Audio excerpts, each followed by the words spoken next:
Du coup, est-ce que Sabine Bonneau est là? Je crois que je l'ai Oui, je vue. suis en ligne. Oui. Bonjour Alice. Bonjour à tous. Bonjour. Donc, pareil, je crois que c'est toi enfin, tu me disais que c'était toi qui allais diffuser la présentation, donc je te laisse partager ton écran. D'accord, parfait. Donc, je partage l'écran. J'ai des soucis de qualité de connexion. Donc, voilà, à moins que je n'ai Ok, un signal comme quoi c'est meilleur, je mettrai la caméra, mais sinon, je ne vais pas mettre en danger d'intervention pour ça. Donc, dites-moi si vous voyez bien ok, l'écran. c'est bon. Est-ce que c'est bon? Est-ce que vous m'entendez Oui, bien également? Ok, ça marche. Donc, ça veut dire que le oui, signal n'est pas si mauvais que ça. Merci Alice, merci à tous pour cette invitation. Ravie de vous retrouver autour de cet enjeu important. Pour présenter quand même l'Institut qui fait partie du consortium qui porte le Planet Score que je vais présenter aujourd'hui. En termes de contexte, donc l'ITAB existe depuis une quarantaine d'années. C'est un institut d'essence associative reconnu d'intérêt général qui est au service de la transition écologique de l'agriculture et de l'alimentation. Ce qui veut dire qu'on travaille bien entendu pour améliorer, accompagner les techniques en bio, mais qu'on travaille aussi beaucoup sur la question du transfert pour contribuer aux pratiques agroécologiques sur le reste des pratiques.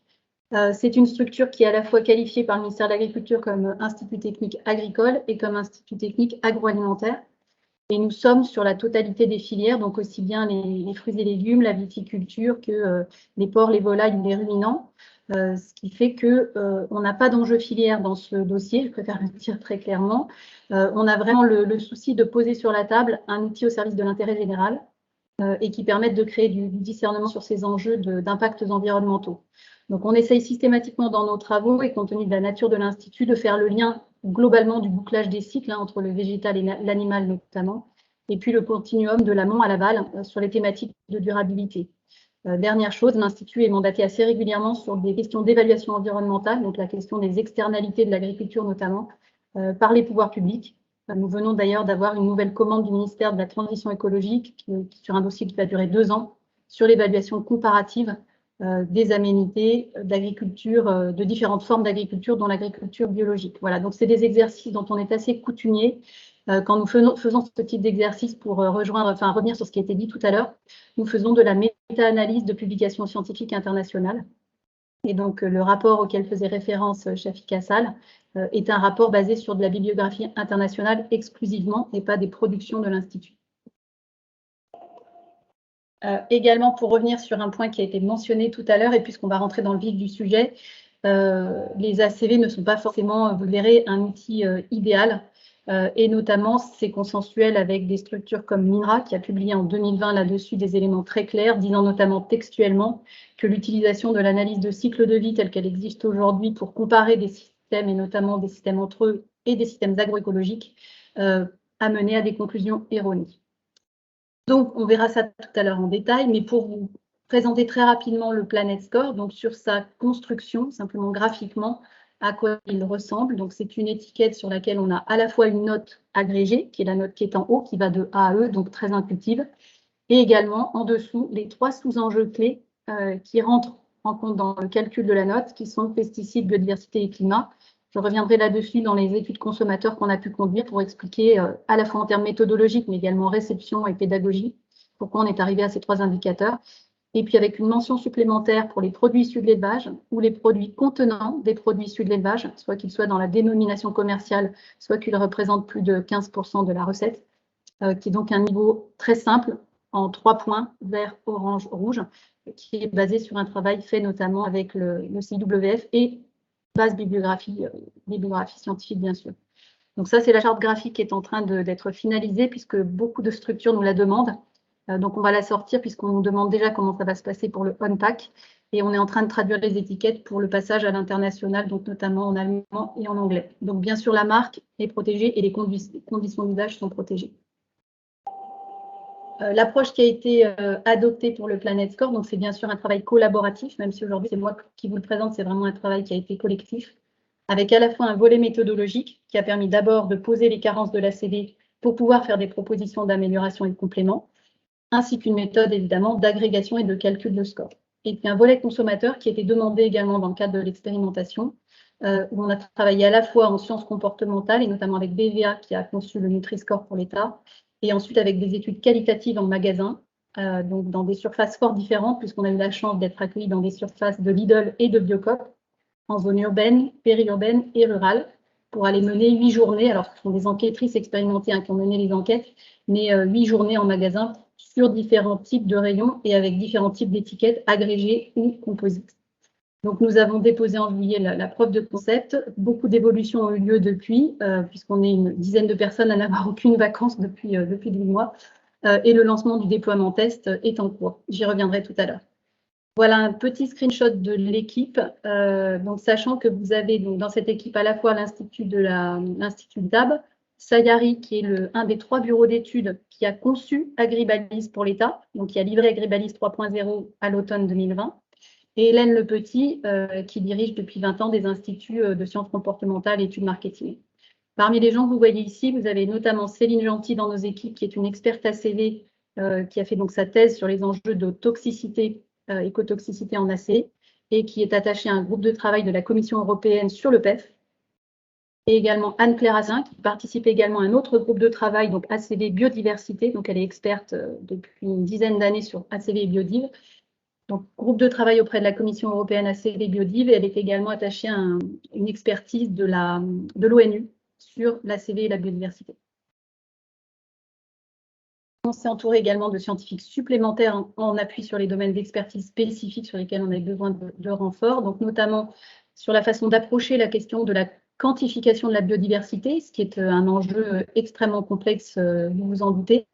Donc là, on a travaillé notamment avec Christian Boxtaller de l'INRA sur le logiciel Contra pour approcher en quali-quanti les externalités, puisque là, il s'agit quand même de produire des chiffres, si on veut faire des scores.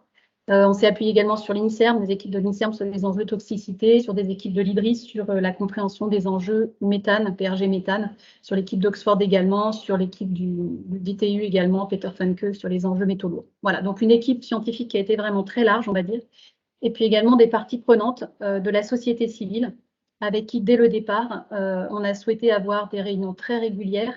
Alors, pas pour construire la méthode, bien sûr, à la base scientifique reste l'affaire des scientifiques, mais par contre, pour être vraiment en phase avec les attentes d'information et avec les enjeux, la perception des enjeux d'évolution et de durabilité environnementale telles qu'elles sont perçues par ces structures, et des structures qui sont souvent excessivement compétentes scientifiquement d'ailleurs dans leur domaine d'expertise environnementale. Et également des structures, vous en voyez une ici, c'est WF, qui sont sur les enjeux d'évaluation du bien-être animal. On a également été approché, donc on n'a fait absolument aucune démarche de notre propre fait par beaucoup d'acteurs économiques depuis 1 an, qui sont engagés dans des démarches de progrès, qui voient venir l'affichage environnemental et qui souhaitaient voir dans quelle mesure, donc on est maintenant au plus près de la réalité avec le déploiement test, mais dans quelle mesure l'affichage environnemental pouvait donner à voir certaines de ces démarches vertueuses. C'est ça qui nous a ouvert d'ailleurs la porte de magasin. Et puis donc c'est à la fois des enseignes, des entreprises de transformation agroalimentaire et des groupements de producteurs. Voilà, donc il n'y a pas d'entreprise qui soit évidemment dans la construction du Planet Score. Par contre, là, nous sommes vraiment avec les entreprises pour de la collecte de données et du scoring. Voilà un petit panorama. Alors ça, c'était le panorama il y a 4 semaines. Des acteurs qui, pour certains d'entre eux d'ailleurs, comme Lidl ou Auchan ou carrément, ou Monoprix et Franprix, fait des communiqués de presse officiels en faveur du Planet Score. Donc voilà un screenshot des entreprises qui avaient il y a un mois dit qu'elles allaient scorer. Aujourd'hui, on n'est plus à 35, mais il y a presque une soixantaine d'entreprises, dont beaucoup plus d'entreprises généralistes qui ont rejoint la démarche. Donc il y aura probablement des éléments d'information là-dessus dans les semaines à venir pour faire un petit bilan de qui est engagé dans les scores et pour celles qui le souhaitent, à quoi ressemblent les scores. Pour reprendre un peu de perspective sur cet enjeu de l'affichage environnemental, le point c'est bien, et c'est ce que dit explicitement l'État, de faire évoluer les pratiques des acteurs de l'agroalimentaire dans le sens de la transition écologique. Donc bien sûr en passant par le levier des actes d'achat des consommateurs, avec l'exemple du Nutri-Score qui est que en gros les produits AE sont censés augmenter, les produits D et AB augmentent et les produits D et E ont plutôt tendance à voir leur vente baisser. Donc ça provoque en fait des effets de reformulation ou d'éco-conception de la part des transformateurs, notamment des enseignes. Donc c'est bien clair qu'aujourd'hui on est sur la commande qui est le volet 1, c'est-à-dire l'information du consommateur, mais que pour nous ça reste absolument indissociable de quelque chose qui doit pouvoir mener à de l'éco-conception, c'est-à-dire un outil qui soit suffisamment fin pour permettre ça. Et avec donc des leviers concrets d'amélioration pour permettre des allégations sur le scoring. Deuxième point très important, c'est que quoi qu'il arrive et quelles que soient les filières, l'impact essentiel environnemental tel qu'il est référencé en tous les cas dans Agribalise, donc pour environ 85% en moyenne, et ça peut être plus fort sur certaines filières, est bien sur la partie at farm gate, c'est-à-dire avant même que ça ne sorte des fermes. Ce qui veut dire que le reste, alors ça ne veut pas dire que ça n'est pas important, mais le reste est très minoritaire dans l'évaluation des impacts, d'autant plus qu'il manque pas mal d'impacts à l'échelle de la production agricole encore aujourd'hui en ACV. Donc ça veut dire que cette partie-là serait encore sous-pondérée par rapport à ce qu'elle est aujourd'hui. Donc tout ce qui est transport, emballage, transformation, chaîne du froid, etc., ce sont des éléments minoritaires dans les évaluations. L'ADEME ne dit pas autre chose d'ailleurs, puisque en matière d'éco-conception, c'est bien l'étape de production agricole qui est prépondérante pour l'amélioration des systèmes alimentaires. Donc en fait, quand on parle d'affichage environnemental, on parle de ça, on parle de nos productions en France et ailleurs, on parle de nos territoires, on parle de nos modes d'élevage, on parle aussi de tout ce qui est déforestation ou traitement phytosanitaire par exemple. Donc oui, l'affichage environnemental va challenger logiquement les systèmes de production, en production animale et en production végétale. C'est un outil qui devrait idéalement rendre visible les démarches de progrès. En tous les cas, c'est bien ce que veut faire le Planet Score et ce qu'il fait, et notamment sur les enjeux environnementaux globaux. Et puis, il y a un enjeu de pédagogie et de crédibilité des filières et des entreprises, puisqu'on est face à des attentes extrêmement fortes des consommateurs et des citoyens sur certains critères. J'y reviendrai tout à l'heure. On a deux enjeux essentiels, ça a été évoqué tout à l'heure, à la fois la végétalisation de l'alimentation, donc un enjeu de shift régime vers moins de produits, et notamment moins de protéines issues de l'élevage, et plus de produits végétaux. Et puis un deuxième enjeu, donc là je vous renvoie au rapport de l'IDRI qui est sorti fin octobre, un enjeu d'évolution des systèmes de production dans des démarches plus vertueuses ou moins impactantes, donc aussi bien en élevage qu'en production végétale. Et pour cela, la commande, c'était bien un socle transversal qui permettent de différencier à la fois en intercatégories, ce qui, comme l'a dit Shafik, est assez simple. Voilà, différencier un œuf d'une carotte ou d'un steak, c'est très très simple en ACV. C'est beaucoup plus compliqué en intracatégorie et c'est bien l'enjeu en fait de la majorité du travail. Sinon, on prend simplement Agribalise, on s'arrête là et ça suffit. Il n'y a pas besoin de se lancer dans des choses extraordinairement compliquées. Donc les indicateurs complémentaires qui ont été évoqués tout à l'heure et qui sont effectivement également mobilisés de manière forte dans le Planet Score sont les seuls outils qui permettent d'avoir des indications d'arbitrage intercatégorie. La question quand même qui se pose quand on dit, et c'est ce que dit l'État, qu'on veut orienter les actes d'achat via l'information consommateur, c'est on cherche à les orienter du coup vers quoi? Parce que dire plus végétal, c'est relativement facile et consensuel. Dire vers quel système de production, les échanges de tout à l'heure l'ont bien montré, c'est beaucoup moins consensuel. En tous les cas, les avis peuvent être assez divergents là-dessus. Donc, la question du cap a été posée très clairement après la publication du rapport de l'IDRI. Ce rapport est un rapport dont l'objectif était de révéler les visions qui sont sous-tendues implicitement, en général, par les méthodes de calcul. Donc, sur les deux rapports qui viennent d'être publiés, je vais revenir un petit peu là-dessus. On a un rapport du Conseil scientifique qui donne quelques grandes lignes à la fois sur le format d'affichage, où on a une convergence sur le fait que le format d'affichage le plus performant est bien le format analytique. Le format qui a été testé par l'INRA et l'ADEME est un format qui ressemblait beaucoup au Planet Score, où simplement pesticides étaient remplacés par exposition humaine. Mais malgré le manque de clarté de ce terme, c'est quand même celui qui a surperformé par rapport à tous les autres. Et également qui pose quelques, pour l'instant, grands principes méthodologiques sur lesquels à peu près tout le monde est d'accord pour l'instant, c'est-à-dire base ACV plus des indicateurs complémentaires, mais sans grand détail. Et donc, le bilan qui sera fait par l'ADEME sera probablement un bilan d'étape, d'après ce qui nous a été dit en comité des partenaires. Deuxième rapport donc, qui est donc sorti, c'est celui de l'IDRI, qui pose la question centrale des visions qui sont sous-tendues par les métriques, celle également de l'inadaptation de l'analyse de cycle de vie à certaines échelles et à certains sujets. On a quand même de grosses difficultés puisque ça fait partie des travaux que nous avons menés à l'Institut. Ça fait plus de 4 ans aujourd'hui que nous sommes dans la construction des inventaires d'Agribalise pour l'État avec l'ADEME et l'INRA. Ça fait plus d'1 an qu'on a produit un rapport pour montrer un certain nombre d'angles morts vraiment très problématiques en ACV. Et en fait, le rapport de l'IDRI leur donne une autre perspective là-dessus, mais qui est vraiment très intéressante, qui rejoint à peu près nos constats, qui est le problème de l'approche produit. En analyse de cycle de vie, vous aurez toujours intérêt à rajouter un nouveau cochon breton en Bretagne. Voilà, par exemple, parce qu'on est vraiment sur une approche efficience de la production et efficience en passant à côté de certains enjeux. Je vais y venir. Donc notamment, on a une absence de spatialisation des impacts et également une absence de rebouclage des cycles à l'échelle globale. Donc typiquement, sur un certain nombre d'enjeux de limites planétaires, les limites planétaires sont quand même un concept scientifique très consensuel, notamment les enjeux d'azote, de phosphore ou d'érosion de la diversité génétique. L'ACV passe complètement à côté du sujet et ne peut pas l'approcher, quelles que soient les améliorations de l'ACV. Donc, on a clairement des questions à instruire pour arbitrer des choix méthodologiques qui ne sont pas des questions qui peuvent être résolues uniquement par l'amélioration de l'analyse de cycle de vie. Ce rapport, par ailleurs, évalue la vision donc, qui est sous-tendue à la fois par l'analyse de cycle de vie, Agribalise, par l'EcoScore et par le Planet Score. Alors, pour vous brosser à grands traits, je vous incite vraiment à lire en détail pour ceux qui n'ont pas encore fait ce rapport, mais en clair, implicitement, même si ça n'est pas déclaré, l'analyse de cycle de vie et Agribalise oriente plutôt dans le sens de la poursuite de l'intensification qui est à l'œuvre depuis quelques décennies. L'EcoScore, avec évidemment des modulations, mais globalement est assez aligné avec ça. Et le Planet Score oriente vers un scénario qui a été décrit comme étant celui de la transition agroécologique.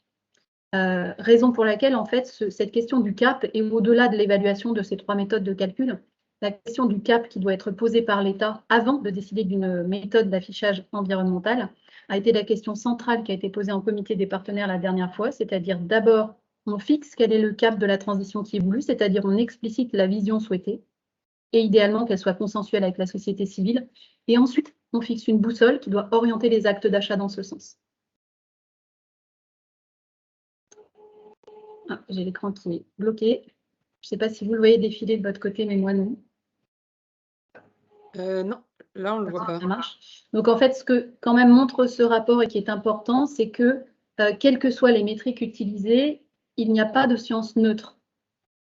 C'est une chimère. Voilà. Donc voilà, je vous laisserai les slides de manière à ce que vous puissiez lire certains de ces extraits.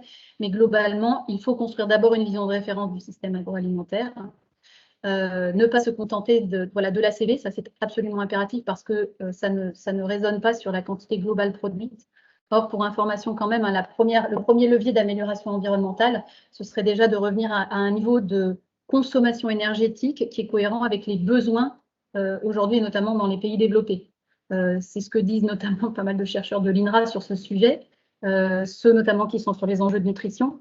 On est sur des dépassements, tout le monde le sait, quand même assez majeurs de consommation globale énergétique. Le premier levier, ce serait quand même déjà de s'attaquer à ça, donc de raisonner sur les quantités globales produites, on pourrait dire également quantité globale consommée. De mobiliser le cadre des limites planétaires, ce que nous avons fait dans le cadre du Planet Score, et ça nous semble un peu le minimum pour dire comment est-ce qu'on évalue des indicateurs complémentaires hors ACV. Et puis, être bien clair sur le fait que, quoi qu'il arrive, bien que basé sur des éléments scientifiques factuels, par exemple, comme l'a dit Shafik, pour graduer un certain nombre de labels sur une échelle, après, le montant total de l'échelle par rapport à l'ACV, ce sont forcément des arbitrages politiques. Et ça, quelles que soient les personnes, les structures ou même l'État qui proposeront des indicateurs, ils s'exposent de manière très logique à la critique, incluant donc les pouvoirs publics quand ils le feront, s'ils le font, parce que ce sont forcément des arbitrages qui prêtent à controverse. Donc, par ailleurs, le cadre qui est proposé par la Commission européenne pour l'ACV est pertinent, mais pourrait certainement être rediscuté. Encore un point là-dessus, l'ADEME elle-même dit l'ACV est une méthode vraiment intéressante, mais elle ne prétend pas couvrir toutes les dimensions et toute la complexité des systèmes alimentaires. Donc là, on est bien clair. Et d'autres instituts techniques ou d'autres scientifiques, incluant l'INRA, que je n'ai pas rajouté ici en 2020, ont publié pour dire attention, l'analyse de cycle de vie peut conduire clairement à des conclusions paradoxales en termes d'impact environnemental. Donc on est quand même assez loin de l'image quand on dit l'ACV retranscrit les impacts environnementaux. Par ailleurs, ça c'est également issu d'un travail des instituts techniques agroalimentaires.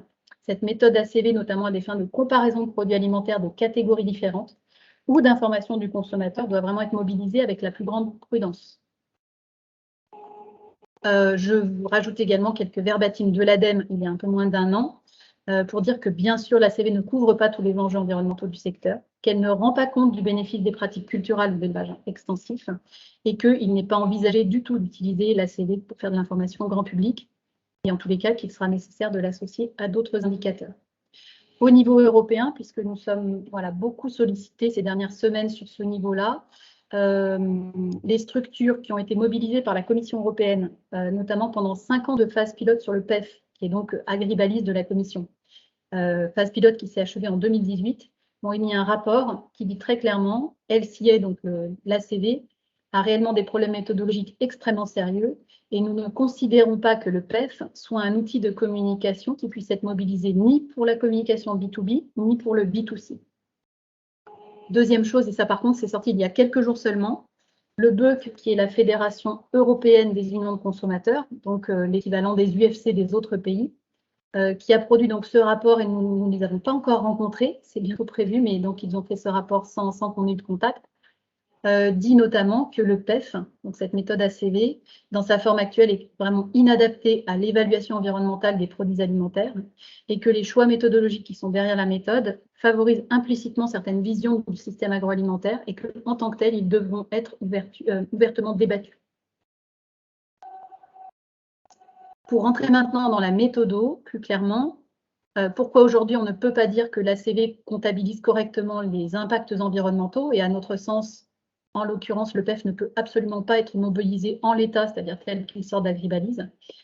Premier élément sur la biodiversité, c'est quand même un enjeu majeur en lien avec l'agriculture. On a des rapports, notamment de l'IPBES, donc qui est l'équivalent du GIEC de la biodiversité, qui font des corrélations très claires entre les enjeux d'effondrement de la biodive et l'espace agricole, les pratiques agricoles. Donc ça, c'est pas l'ITAB qui le dit, c'est vraiment un consortium international d'experts. Là-dessus, l'ACV était conçue au départ donc, pour, en gros, l'industrie, pas du tout agroalimentaire et pas du tout l'agriculture. Ça, ce sont des efforts relativement récents en développement. Et en clair, ça répertoriait essentiellement les impacts écotoxicité eau douce, c'est-à-dire comment une usine de boulons, de frigo ou de papier impacte la masse d'eau qui est à proximité par ses rejets. Donc en clair, il y a une évaluation de comment ça impacte les batraciens et les poissons. Mais par contre, tout ce qui est vraiment lié à l'espace sol, c'est-à-dire ce qui fait le socle et la base de l'agriculture, par exemple la pédofaune, les vers de terre, en l'occurrence, mais pas que, les insectes, et notamment les pollinisateurs, mais là aussi pas que, les oiseaux, les petits mammifères, etc. Tous ces enjeux-là ne sont tout simplement pas dans l'ACV. Donc sans indicateur complémentaire, vous passez à côté de l'enjeu le plus important de l'impact environnemental. Deuxième point un peu focal, qui est la question des pesticides. Au-delà des enjeux impact écosystème, il y a également, vous le verrez tout à l'heure dans la méthode du PEF et dans Agribalise, 2 indicateurs sur 16 qui s'appellent toxicité humaine, cancer et toxicité humaine non cancer. Ce sont bien des indicateurs environnementaux, puisqu'il s'agit de santé environnementale. Ce sont des indicateurs consensuels, pas dans ce qu'ils produisent aujourd'hui, mais en tous les cas dans la nécessité de leur inclusion. Et ils sont aujourd'hui très, très sous-évalués et absolument pas à jour, on y reviendra. Troisième point, les métriques climat qui sont alignées avec l'état de la science. Donc, l'ITAB a produit un rapport l'an dernier là-dessus, sur la base d'Agribalise qui venait d'être publié, en disant attention, pour l'instant, aussi bien Agribalise que le PEF sont basés sur le GIEC 2006. Le GIEC a quand même pas mal publié, notamment en 2019, des facteurs d'émission. Donc ça, c'est sur l'enjeu notamment protoxyde d'azote, qui sont fort différents. Le protoxyde d'azote est quand même, alors d'après pas mal de publications incluant de l'ADEME, mais également une toute récente des services d'analyse du Premier ministre français, donc France Stratégique, publié en septembre. Protoxyde d'azote, assez lié aux engrais de synthèse, et le premier gaz à effet de serre en France, légèrement devant le méthane. Sur le méthane, on a également travaillé sur les enjeux PRG étoile. Là aussi, nous, on n'a vraiment aucun enjeu filière à défendre. Simplement, comme pour le reste, on a fait une revue de la bibliographie scientifique. On a interagi avec les équipes d'Oxford notamment qui ont publié sur ce sujet. Et également le rapport de l'IDRI qui fait état du fait qu'à l'échelle internationale, le GIEC ne favorise aucune méthode, ni le PRG 100 ni le PRG étoile, il y en a 2 sur la table, et qu'on doit choisir l'une ou l'autre en fonction des usages. Et il nous semble que compte tenu de l'usage qui est à date envisagé pour l'affichage environnemental, il est essentiel de tenir compte non seulement des pouvoirs réchauffants des gaz, ce qui est une base, mais également de leur durée de vie, et le méthane n'a pas la même durée de vie. Donc ça reste un gaz à effet de serre qui est très puissant, mais qui n'est pas à 30 fois comme dans le GIEC 2006, dans le PRG 100, mais plutôt à 8 fois. Donc je ne rentre pas là dans les détails, mais sachez qu'au global, ça ne change quasiment rien sur la note des viandes, ça représente à peu près 5%. Mais globalement, nous, on pense que scientifiquement, il vaudrait mieux partir sur ce type de métrique quoi qu'il arrive. Et stockage de carbone dans les sols n'est pas prévu non plus dans Agribalise. Nous avons fait l'effort là pendant plusieurs mois de regarder ce que ça donnait de l'inclure dans Agribalise. Concrètement, comme Agribalise ne prend que de l'additionnalité et donc vraiment du flux, hein, c'est l'objectif de la CV, c'est très décevant, notamment pour les systèmes déjà stockants. Je crois que c'est quelque chose que le CS a plus ou moins acté dans ce qui nous a été dit le 17 novembre, c'est-à-dire que l'État aura probablement là aussi un enjeu d'arriver à restituer les questions de stock de carbone, donc pour valoriser certains systèmes qui stockent aujourd'hui, même s'ils ne stockent plus, hein, en différentiel. Et donc là, la question reste ouverte. Du coup, nous, on a prévu pour l'instant une boîte là-dessus et on laissera le soin à l'État de nous dire comment politiquement il souhaite remplir la valeur de cet indicateur. Ensuite, on est allé instruire d'autres sujets. Donc là-dessus, je ne vais pas rentrer dans les détails, mais ceux qui le souhaitent, on peut bien entendu en discuter de manière très détaillée sur les enjeux ammoniaques, qui, pour information en élevage, sont de très loin le premier impact environnemental au sens de la CV, loin devant le méthane, le protoxyde d'azote, l'usage des terres, etc. L'usage des terres également, de la déforestation importée, etc. On est en train de s'attaquer à la deuxième ligne en bleu. Je ne rentre pas non plus dans les détails. Et puis, globalement, il faut quand même retenir que ce qui manque, c'est vraiment la vision systémique des grands équilibres et des limites planétaires. Donc, au global, avec le PEF, vous avez un outil qui vous donne deux plateaux de la balance. Un où il manque beaucoup d'externalités négatives et un deuxième plateau avec les externalités positives où il en manque aussi beaucoup, carbone ou biodiversité. Donc, forcément, vous arrivez, derrière, vous divisez par le kilo produit, vous arrivez à une valeur, mais globalement, c'est une valeur, vous pourriez l'approcher aussi finement avec simplement de l'efficience, c'est-à-dire des ratios de rendement, de productivité ou d'indice de consommation en élevage. Donc, on va dire que pour un impact environnemental, c'est quand même très, très court. Le rapport de France Stratégie dont je vous parlais à l'instant, qui dit en effet, donc ça rejoint ce que je viens de vous dire, qu'il faut d'abord proposer un cap clair de transition du système alimentaire vers la durabilité, et que cette transition écologique, elle concerne à la fois la réduction des émissions de gaz à effet de serre et celle des intrants chimiques. Idem pour ce qui est du rapport qui est sorti à peu près en même temps, qui a été établi par WWF, Greenpeace et le BASIC sur l'étude des démarches de durabilité dans le domaine alimentaire, et qui rappelle en première position la question de la biodiversité, qui a bien une place centrale puisqu'elle entraîne en cascade en fait la durabilité sur tout un tas d'autres compartiments, sol, air, etc. Et également, il est précisé, donc je l'ai encadré là en bas de la slide, que globalement, ce qu'ils ont pu étudier montre que le potentiel d'impact positif est relativement plus faible sur la problématique climat, pour ce qui est vraiment des pratiques agricoles, hein, que sur celle de la biodiversité. Donc, l'enjeu climat, il est plus sur le shift alimentaire. L'enjeu biodiv, il est davantage sur les pratiques de production. Sur les défis méthodologiques, alors ce que je vais vous montrer là, je devrais l'enlever, juste ces slides qui arrivent, hein, l'enlever de la présentation qui sera transmise parce que nous sommes en train de publier. Nous faisons actuellement 5 publications scientifiques de manière à cranter ce qui est dans la méthodologie du Planet Score, sur la biodiv, sur l'ammoniac, sur les pesticides, sur l'enjeu gaz à effet de serre, etc. Donc, on ne peut pas publier dans des journaux à comité de lecture scientifique si on a déjà publié ces éléments-là ou si on les a déjà rendus publics d'une manière ou d'une autre, même si ce ne sont que des graphes. Donc, désolé, mais je vais devoir passer vite sur ces slides-là, mais simplement pour vous dire qu'on est allé instruire les enjeux de déforestation.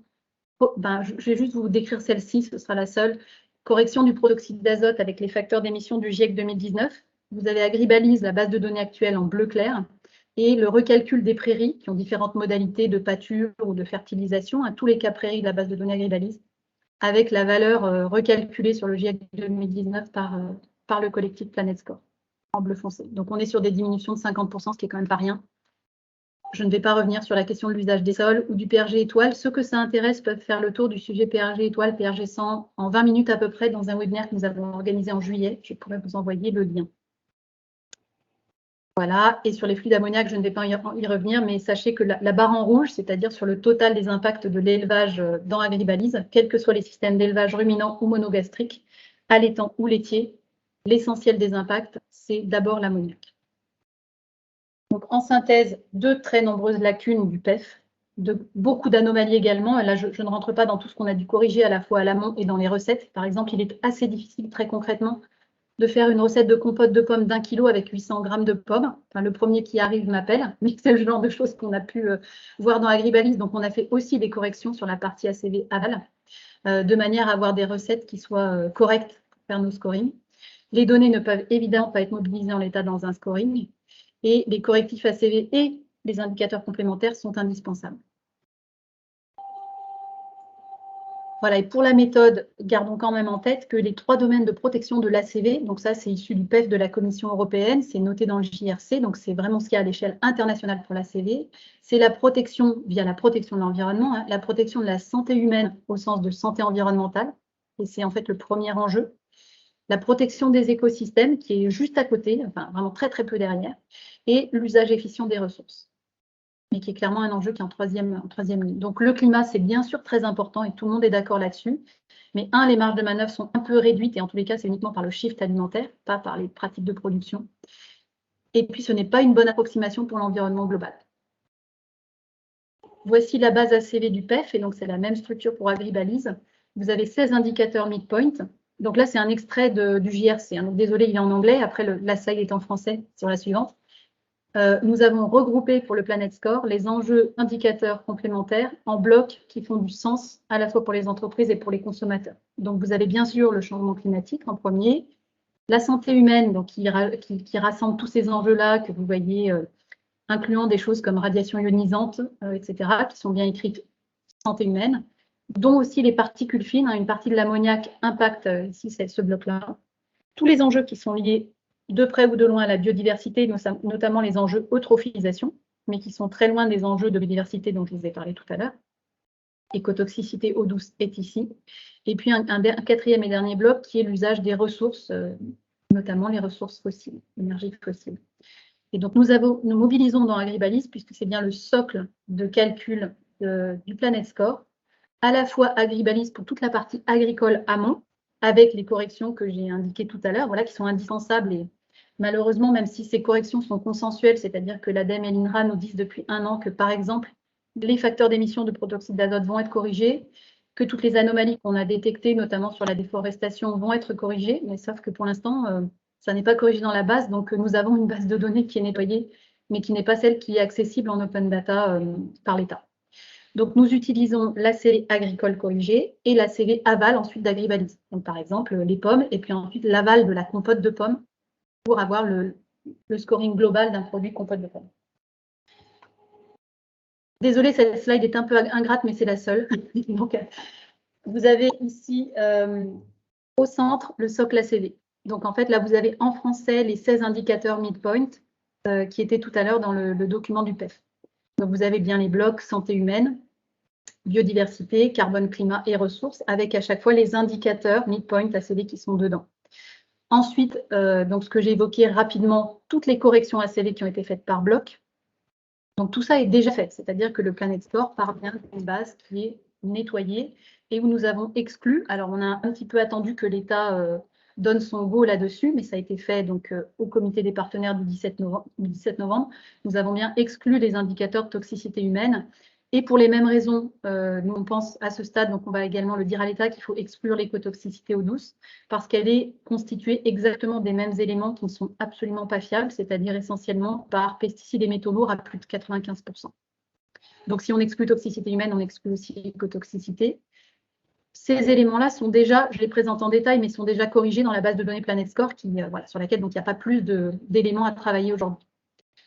Et ensuite, on applique par bloc, et ça c'est vraiment très distinctif du Planet Score, on applique par bloc des bonus-malus. Donc je vais les prendre par la droite. Ressources, c'est un sujet qu'on a peu instruit, mais qui représente très très peu du scoring final sur la plupart des productions.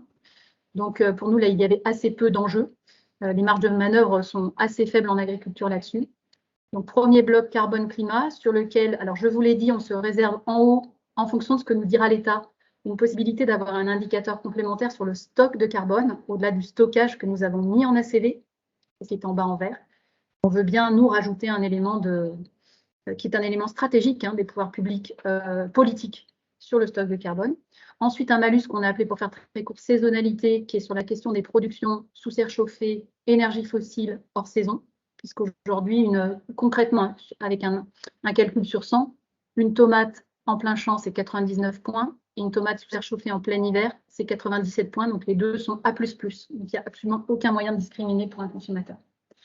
Un malus déforestation qui impacte à la fois climat pour des raisons évidentes et biodi pour des raisons aussi évidentes. Un bonus appro hyperlocal Là aussi, pour donner un signal pour les entreprises, puisque dans celles avec qui on travaille, certaines ont des appros dans des rayons de moins de 200 km pour les usines de transfo. Donc ça, c'est des démarches dont on pense qu'elles doivent donner lieu à un signal. Et puis un malus sur le transport, mais uniquement le transport par avion, puisque à notre sens, en ACV, on a globalement le transport. Par contre, le seul qu'on n'ait pas dans l'ACV, dans la Gribalise aujourd'hui, c'est le transport par avion. Deuxième bloc, la biodive. Et avec ce que je vous ai dit tout à l'heure, vous comprendrez que c'est là qu'il y a le besoin de plus clairement d'éléments complémentaires, puisque c'est là qu'il manque quasiment toute l'image en analyse de cycle de vie. Un malus pesticide, on pourra y revenir. Je suis sûre que vous aurez des questions, donc je ne vais pas rentrer dans les détails maintenant. Un bonus-malus sur les pratiques agricoles, donc qui permet de grader globalement en production animale et en production végétale aussi bien des labels ou des mentions valorisantes aujourd'hui reconnus par l'État que des démarches de progrès à partir du moment où on a suffisamment d'éléments de bilan et d'éléments quantitatifs clairs pour les faire valoir. Mais on est vraiment dans cet objectif-là aujourd'hui et c'est ce qu'on est en train de réaliser avec les entreprises. Je donne un exemple sur une filière, par exemple, fruits, Befriendly, un partenariat avec un distributeur, où sur la base des bilans de diminution de certains phytos, d'éviction de certaines molécules et de diminution du nombre de traitements, on peut calculer en Planet Score une amélioration assez claire du scoring. Donc là-dessus, on a travaillé notamment sur la méthode contrat avec l'INRA, sur la gradation, le quali-quanti des pratiques agricoles. Ensuite, donc le malus déforestation, le bonus-malus qui s'appelle Origine, mais qui est en fait sur la politique environnementale des pays d'origine. Et là, c'est pour répondre un petit peu à la question qui a été évoquée tout à l'heure. Oui, certains pays sont notoirement plus ou moins bons sur leur politique environnementale et une façon, alors approximative bien sûr, mais de dire le pays qui vient de ce pays-là, pardon, le produit qui vient de ce pays-là a quand même des potentialités d'être plus ou moins correct. Ça sera reflété dans ce bonus-malus. Donc ça, c'est sur l'échelle qui est basée sur la publication de Yale, qui score un peu plus de 200 pays, enfin tous les pays de la planète, sur la base de leur politique environnementale. Cette publication est refaite tous les 2 ans, mais en général, il n'y a pas d'énormes scoops sur l'évolution des politiques environnementales. Et donc, en fait, on normalise, c'est une échelle qui va de 0 à 100, on la normalise de -5 à +5. On a un malus OGM, là aussi c'est pareil, il y a un signal et c'est assez attendu de la société civile. Un malus sur les questions d'irrigation, alors pour faire très court, on l'appelait allaitiage, mais donc irrigation en période estivale sur des bassins en déséquilibre. Et puis un bonus-malus sur la question de l'emballage et du vrac. Pour terminer, sur la question santé humaine, puisqu'on a dû exclure la toxicité humaine, les 2 indicateurs du PEF qui ne sont aujourd'hui pas très bien renseignés, on applique également un malus pesticide de 5 points seulement pour restituer cet enjeu-là. Voilà en très court, et donc si on voulait vraiment résumer de manière très très synthétique, c'est ce qu'il y a dans le rapport de l'IDRI. Désolée, c'est en anglais parce qu'on a dû le présenter à l'international la semaine dernière. Mais vous avez là la comparaison entre l'éco-score qui prend le PEF tel qu'il sort et qui applique des bonus-malus que vous avez vu tout à l'heure avec Shafik, et puis l'éco-score qui raisonne par bloc d'enjeux de manière à restituer à la fois des leviers concrets et une visibilité par enjeu des améliorations possibles. Dernière chose sur les études conso, on a lancé au-delà des tests que nous avons pu faire en magasin, donc que je vous ai évoqué tout à l'heure, où on a pu constater que l'affichage agrégé, qu'on avait appelé Planet Score avec une note, mais qui pourrait s'appeler n'importe comment, a provoqué énormément, et quels que soient les profils de consommateurs et les enseignes, du recul et de la défiance. Il y a une très grande sensibilité à la probabilité élevée de greenwashing de la part des consommateurs sur le dispositif d'affichage. Donc clairement, l'affichage agrégé n'a pas été bien perçu du tout. Enfin voilà, je préfère le dire clairement, ça peut être débattu, mais et l'affichage composite a été très bien reçu, même par des consommateurs qui n'avaient pas les moyens de shifter en budget, par exemple, sur un produit, mais qui nous disaient, là, le fait qu'on me montre ça, d'abord, je suis sûre que ce n'est pas du greenwashing, et deuxième chose, j'ai vraiment l'impression qu'on prend le soin de m'informer pour de vrai, qu'on prend pour un adulte. Donc, en tous les cas, on a lancé un deuxième panel quantitatif via un panéliste totalement standard, c'est le plus gros panéliste européen, sur un panel représentatif de 1000 personnes, donc représentatif de la population française avec plus de 18 ans. Et on est à presque 50% de performance du Planet Score par rapport aux autres propositions qui sont sur la table. Deuxième chose, sur le premier panel qu'on avait fait au mois de juin, où on avait simplement demandé d'arbitrer entre un affichage agrégé, quel que soit son nom, et un affichage composite. C'est très clairement l'affichage composite. Et on a pas mal de réponses ouvertes également qui nous expliquent pourquoi. Et c'est pareil qu'en magasin. Ce n'est pas compréhensible, beaucoup de peur de greenwashing. Et puis, on n'a pas les données d'arbitrage quand on retourne le pack, contrairement au Nutri-Score. Nutri-Score, on peut savoir si c'est trop gras, trop sucré, trop salé, etc. Quand on retourne le pack pour l'environnement, on n'a aucun élément sur les méthodes de production. Au-delà du panel représentatif 2000 qu'on a donc fait 2 fois, on a également lancé ce même questionnaire Internet ensuite dans tous les réseaux qui ont bien voulu le diffuser pour connaître les résultats sur leur communauté, donc UFC Que Choisir, WWF, FNE, Greenpeace, etc. On a plus de 10 000 réponses à ce jour et je vous confirme qu'on est évidemment sur ces populations-là, bien au-delà de 80, on est plutôt à 90%. Et les enseignements de l'ADEME et de l'INDRA sont convergents sur la performance de cet affichage composite. Je ne reviens pas sur les verbatims, hein, mais je vous enverrai la slide. Les gens nous disaient, voilà, là, je pense que vous prenez réellement soin de m'informer pour de bon. Les critères n'ont évidemment pas été choisis au hasard, c'est-à-dire qu'ils ont fait l'objet de tests, notamment en magasin. Et on est globalement sur 4 critères qui sont hyper performants, en moyenne autour de 80%, voire un petit peu au-delà. L'enquête de Yuka, qui a eu le mois de juin, dit un peu la même chose sur la question des pesticides. Hein. C'est une attente prioritaire dans le cadre de l'affichage environnemental. Donc, sur cet enjeu-là, on est relativement clair. Et deuxième chose, je pense que là-dessus, vous avez vu également sortir la communication grand public qui a été faite par Carrefour la semaine dernière, qui montre, suite au test qui a été fait sur le drive de Carrefour, et au focus group qui ont été faits avec leurs clients sur cette base-là, que l'éco-score ne valorise pas certains critères qui sont considérés comme très importants par le client. Et donc, ce qui revient, c'est d'abord pesticides et bien-être animal. Donc, 2 enjeux sur lesquels le Planet Score est très bien positionné. Et depuis, donc Carrefour nous a appelé le jour même en nous disant, ça y est, on lance le score, du coup, le test sur le Planet Score.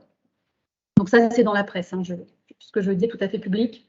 Par ailleurs, pour les structures qui sont perçues comme légitimes pour calculer et attribuer ces scorings, ce sont d'abord, sans surprise, hein, plutôt les acteurs de la société civile, associations de consommateurs, ONG, associations de producteurs et collectifs de scientifiques. Ça, évidemment, dans les panels quanti, c'était envoyé en ordre strictement aléatoire à chaque questionnaire. Ce que je vous montre là, c'est la restitution statistique.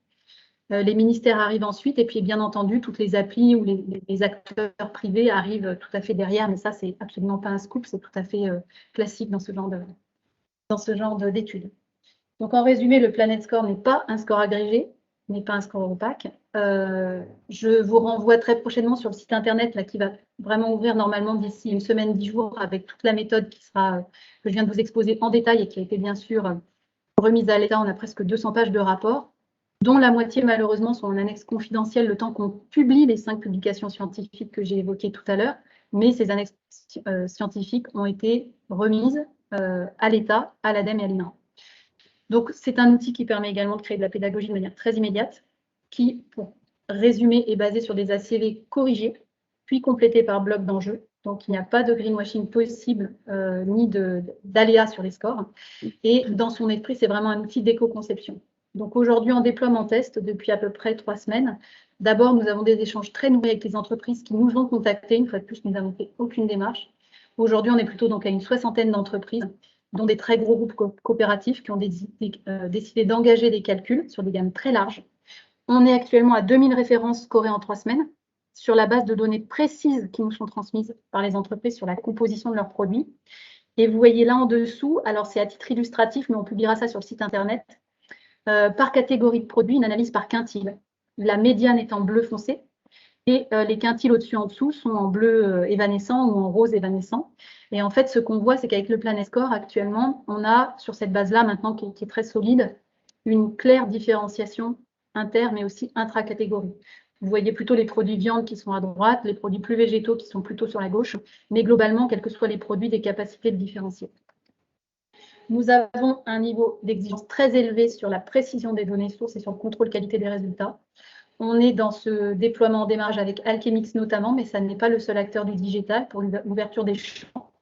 Donc ça, c'est en train de se faire, hein, c'est incessamment sous peu, ce sera fait avant Noël. On fiabilise les données avec les entreprises et pour nous, c'est vraiment un impératif de robustesse des scores. On ne fait pas de scoring sans que les entreprises aient donné suffisamment d'informations pour que ce soit réaliste. On souhaite donner de véritables orientations concrètes d'éco-conception et c'est ce qui est en train de se passer là dans les premiers dialogues qu'on a sur la restitution des scores. Et le coût d'implantation en rythme de croisière est extrêmement faible puisque dès aujourd'hui, on a terminé la phase de ramp-up sur les 2000 premiers, on est sur du scoring qui va plutôt très très vite. Par rapport à ce qui a été dit tout à l'heure, et pour illustrer la question de l'enjeu de fiabilité, je donne quand même ces éléments-là qui me semblent très importants. Aujourd'hui, nous ne souhaitons pas, avec le Planet Score, partir dans des éléments de ce type, qui commencent à poser problème pour les scores qui sont sortis en éco-score. Ça, c'est pour le même produit alimentaire, le même jour avec le même code barre. Et selon les applis ou les drives sur lesquels vous flashez ce produit, vous allez vous retrouver avec des éco-scores A, C ou D, par exemple. Donc ça, pour nous, ça nous semble problématique si on veut absolument que l'affichage environnemental existe et qu'il soit perçu comme justement fiable et déployable.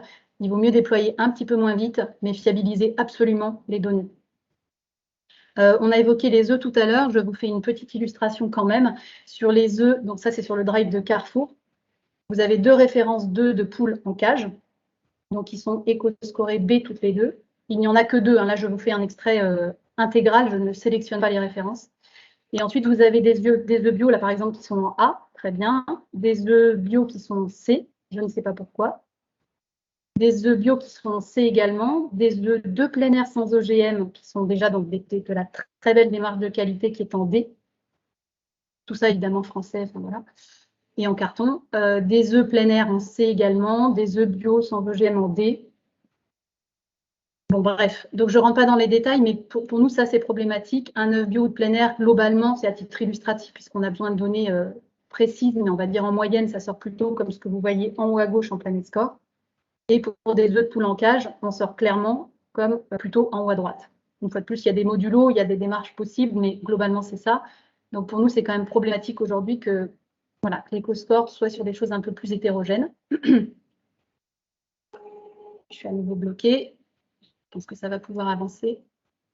Juste, on a pris un petit peu dans le retard. Oui, mais j'ai terminé, mais il y a des produits fruits qui arrivent. Si tu as bientôt terminé ou pas. J'ai quasiment terminé. Ok, super. Merci. Donc voilà, pareil sur des produits compotes, par exemple. Donc là, vous avez 2 produits compotes pommes. Vous voyez par exemple qu'une compote de pommes bio va se retrouver en B parce qu'elle est dans des pots en plastique et qu'une compote non bio, ça pourrait être autre chose, HVE ou à la place de bio. Mais bon, bref, une compote non bio qui, parce qu'elle est en pot en verre, se retrouve en A. Donc nous, là pour nous, l'incitation qui est donnée sur les systèmes de production n'est pas au rendez-vous. Sur le site de Colruyt, c'est un peu la même chose. Vous avez là du riz qui est donc bio en emballage plastique, donc qui est en B, un riz non bio qui est en emballage plastique, qui est en C, et le même riz qui passe en emballage carton et qui devient B. Voilà. En termes de segmentation, on pense qu'il y a mieux à faire que de simplement raisonner sur l'emballage pour faire changer les produits de catégorie. Idem sur les pâtes, par exemple. Donc B en carton conventionnel ou B en plastique pour du bio. Et idem sur les pommes de terre, mais la question se poserait exactement de la même façon sur les fruits. Vous avez de la pomme bio en A ici, et puis de la pomme tout à fait standard également en A. Ça sera assez difficile pour les consommateurs d'expliciter. On pourrait donner les mêmes exemples pour d'autres productions. Idem voilà, sur le miel qui est en B. Ou le comté, par exemple. Tous les fromages sont globalement très très mal scorés en éco-score. Nous, on a une vraie gradation. Alors évidemment, les fromages n'arrivent pas en A, ça c'est certain, et les viandes non plus. Les meilleures viandes en Planet Score sont C, mais tout le monde n'est pas en enfer. Donc voilà, fromage de chèvre qui est en E, qui soit frais ou pas frais d'ailleurs, ou affiné. Donc pour nous, ça c'est également problématique. Dire aux éleveurs tous les fromages de chèvre sont E, c'est quand même pas possible. Et bon, je ne reviens pas sur la question des viandes, qui est fort connue, mais globalement, quels que soient les systèmes de production, tout le monde se retrouve en E ou en D. Mais même de la race Salaire Origine France se retrouve en E. Donc ça, c'est une petite image d'Interbev, et ce n'est pas pour soutenir Interbev, c'est pour dire oui, il y a vraiment une question de végétalisation de l'alimentation, bien sûr, mais une question de dire vers quel système de production on oriente ce qui reste en élevage. Voilà. Et vous avez sur le site de e-commerce de Naturalia, si vous le souhaitez, quelques exemples. C'est la première entreprise qui a reçu ces scores, et vous voyez typiquement que même un jambon bio ne sort pas avec une bonne note, mais globalement avec suffisamment d'informations consommateurs pour faire le tri parmi différents produits au sein de la même catégorie. Voilà. Donc les fromages, pareil, non, en effet, où les produits crémiers ne sortent pas en A, même en bio. Et certains produits fruitiers, vous avez là des confitures, sortent pas trop mal. Bon, Biodive est quand même en B à cause des process aval de transfo dans Agrivalise. Et puis certains produits céréaliers sortent clairement pas mal du tout. Voilà. Ok. Merci beaucoup, Sabine, pour cette présentation. J'ai essayé de faire Oui, merci pour la présentation. Il y a deux questions, enfin je vois pour l'instant deux questions dans le chat déjà. C'est concernant la prise en compte du stockage de carbone, est-ce que c'est uniquement dans les sols ou aussi dans les arbres? Très bonne question. Mais ça, c'est des questions qui sont ouvertes depuis longtemps. Aujourd'hui, l'État a visiblement le souhait de valoriser la question du stock de carbone dans les sols. Donc, nous, ce qu'on a fait pour le stockage de carbone, c'est-à-dire le flux, on s'est basé sur le 4 pour 1000 et on a retranscrit par type de culture l'impact qui est dans ce rapport-là. Donc ça, on a pu le modéliser et c'est dans la base de données du Planet Score. Donc on a déjà inclus le stock ou le déstock d'ailleurs par type de production. Par contre, sur la question des vergers, par exemple, ce qui a déjà été pas mal discuté et ce que nous disent par exemple des gens de l'INRA, c'est oui, mais au bout d'un moment, en fait, les vergers, ils sont arrachés. Donc le stock réel de carbone dans des vergers à rotation en général relativement courte, franchement, voilà, assez moyen. Par contre, s'il y a du ligneux, des infrastructures agroécologiques supplémentaires, en bordure de parcelles, bien sûr, ça pourrait s'intégrer. Mais la question de l'arbre arboricole, souvent à courte durée, n'est pas franchement dans le panorama. Ok, merci. Et il y a une autre Répondre la fin question. mais... Oui. Ok. Pardon, Olivier? Non, je disais merci parce que j'avais pas de question. Tout dépendait Ok. aussi de la fin des vergers, mais ça, c'est pour en parler peut-être avec Stéphane. Merci. Et on a une autre question de François Viguier, qui nous a mis une capture d'écran du site Agribalise avec une mangue importée par avion et une mangue importée par bateau. J'imagine que c'est par rapport à ce que vous disiez sur le transport. Oui, j'ai cru entendre que le transport avion n'était pas compris dans Agribalise. Et en tout cas, sur les produits importés, les fruits exo, il est compris et c'est bien précisé quand c'est écrit. Donc, en fait, je réagissais par rapport à la pénalité sur les produits importés par avion, qui, de fait, discrimine 2 fois plus les produits par avion, vu que sur certains produits Agribalise, il est déjà pris en compte. Ouais, sauf qu'on prend Agribalise, comme le disait Shafik, générique. Donc en fait, on ne va pas prendre la valeur avec le transport. En fait, dans Agribalise, par exemple, vous n'allez pas prendre l'agneau de Nouvelle-Zélande importé en cargo, massifié, etc. Vous allez prendre la valeur d'Agribalise telle qu'elle sort en agneau générique. Et donc, en tous les cas, c'est quand même le brief qu'on a aujourd'hui de l'État. Et malheureusement, quand on fait du spécifique, ça devient un peu de la physique quantique, c'est-à-dire que souvent en ACV, plus on pense approcher de la précision et plus les marges d'incertitude deviennent absolument colossales. Donc, c'est dommage. C'est dommage, mais c'est une réalité de l'ACV. L'ACV a réellement pas mal de problèmes méthodologiques. On n'est pas convaincu, nous, à ce stade. On a fait l'exercice et on est content de se dire qu'on a quand même un socle qui permet de différencier entre catégories. Mais concrètement, l'ACV est quand même un socle qui est extrêmement controversé pour l'alimentaire. Enfin, en tous les cas, pour la partie agricole de l'alimentaire. En fait, la partie aval, moyennant des corrections, peut être assez finement analysée parce que la partie aval, ce sont des process souvent industrialisés avec des économies d'échelle, etc. La partie agricole, qui est très en lien avec des contraintes pédoclimatiques, territoriales, etc., est très difficile à approcher en ACV et c'est un peu honnêtement chimérique de se dire que plus on va creuser et plus on va approcher la réalité avec l'ACV, à notre sens. Et là, il faut vraiment, pour nous, partir sur des approches quali-quanti, comme ce qui existe dans plein d'autres outils scientifiques, de manière à approcher les grands enjeux. C'est vraiment la méthode qu'on propose dans le Planet Score, et d'arrêter de se faire croire qu'on a encore besoin de 10 ans pour donner un outil d'orientation en affichage environnemental qui permette de restituer les grands enjeux aux consommateurs. Là, il faut aller vite. Je suis d'accord, mais se priver d'un calcul qui se base sur le transport et pas sur le système agricole. Bon, après, vous avez entendu une discussion précédente. Vous avez ma position sur le fait d'ajouter des objectifs, d'ajouter des bonus ou malus de façon subjective. J'avais une autre question par rapport. Alors, vous l'avez sûrement expliqué, et, enfin, j'ai dû zapper, mais sur l'indicateur pesticide, comment il est calculé?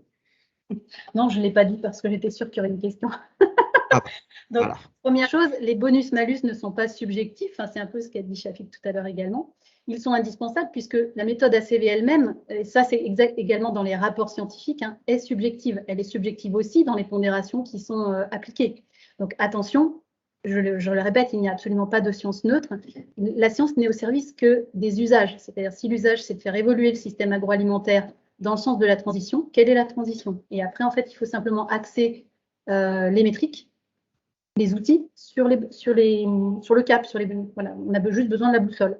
Sur la question du malus pesticide, aujourd'hui dans AgriBalise, vous avez globalement des choses qui sont plus ou moins, donc c'est essentiellement pesticides hein, sur la question tox et écotox. On a quand même 3 indicateurs sur 16 qui sont purement là-dessus. Vous avez des choses qui sont en moyenne à jour de 2010. Avec, vous pouvez imaginer des méthodes de quantification comme c'est les faire la CV, c'est-à-dire avec 8 chiffres après la virgule. On a l'impression que du coup on est très très précis parce qu'il y a 8 chiffres après la virgule, mais on est très précisément faux. Donc très concrètement là-dessus, puisque nous on a vraiment analysé cet enjeu-là pour voir tout ce qu'on pouvait faire. Vous verrez dans notre rapport au conseil scientifique, on a vraiment fait tout un tas de modélisation sur l'enjeu tox-écotox. Ça ne marche pas en ACV. C'est complètement obsolète. Vous avez là-dedans tout un tas de molécules en plus qui sont interdites, beaucoup de molécules autorisées qui n'y sont plus. Donc l'approche qu'on a prise avec notamment des chimistes qui sont spécialistes de la réglementation REACH, c'est d'établir une matrice donc, qui sera publiée en début d'année et qui sera donc non seulement publique mais gratuite, dans laquelle on liste plus d'un millier, je crois qu'on est à 1400, toutes les substances actives homologuées, qualifiées sur la base de la réglementation et des publications scientifiques non controversées. Donc on essaye de ne pas se positionner par exemple sur des choses qui sont encore en stand-by au niveau scientifique comme les SDHI, d'évaluer les niveaux qui sont des niveaux de danger qui sont posés par ces molécules selon la réglementation, parce que la réglementation a des catégorisations, et selon la biblio. Et ensuite de faire le lien entre les itinéraires techniques produits et ces molécules pour avoir des jauges à la fois sur santé humaine et sur l'environnement. Donc ça, ce sont des éléments quantitatifs basés sur de la science qui sont clairement mis à disposition et qui sont indispensables aujourd'hui hors ACV pour rendre les enjeux tox-écotox qui sont pris dans le texte. C'est un enjeu de crédibilité majeur d'ailleurs, à la fois de la démarche du Planet Score, mais globalement de l'affichage environnemental, puisque vous l'avez vu, et de manière spontanée, c'est-à-dire qu'à l'époque, le Planet Score n'était absolument pas sur l'étagère. Les consommateurs de Carrefour, les consommateurs qu'on a pu sonder, pas nous, mais le panéliste 2 fois, le sondage, la consultation de Yuka, il y a un véritable enjeu sur cette question des pesticides. Donc après, aux filières de se dire, est-ce que là-dessus, j'utilise ça réellement comme un outil pour justement pouvoir différencier sur les démarches de progrès, et dans ces cas-là, on donne quelque chose à voir, ou est-ce que je suis plutôt très réticent et je rentre en freinage? Voilà, c'est pour le dire très clairement. Mais pour nous, il y a un enjeu clair et cette demande-là, elle sera d'une manière ou d'une autre satisfaite. Pour les consommateurs, visiblement, ce n'est pas optionnel. Les prises de parole ont été très claires en comité des partenaires là-dessus. Ok. Merci beaucoup, Sabine. Alors, j'espère ne frustrer personne, mais comme on a pris du retard, je vous propose d'avancer. Et en tout cas, merci pour ta présentation et puis pour les réponses aux questions. Merci beaucoup. Ouais. Je vous en prie. Merci. Et donc, je pense que vous l'avez compris, mais donc le site internet va bientôt être lancé avec des exemples de scoring et puis tous les éléments de méthode. On a préféré là aussi fiabiliser, travailler avec les entreprises qui sont en démarche de progrès pour vérifier qu'on fine-tunait correctement, notamment nos indicateurs complémentaires sur les pratiques, voir qu'on arrivait par exemple à intégrer correctement ce que je vous ai expliqué sur l'e-friendly ou d'autres, l'agriculture de conservation des sols, etc. Avant de lancer quelque chose dans la nature. Donc ceux qui ont des questions plus précises, n'hésitez pas, on est vraiment à votre disposition pour répondre dans des réunions spécifiques sur les enjeux qui vous intéressent. Merci beaucoup.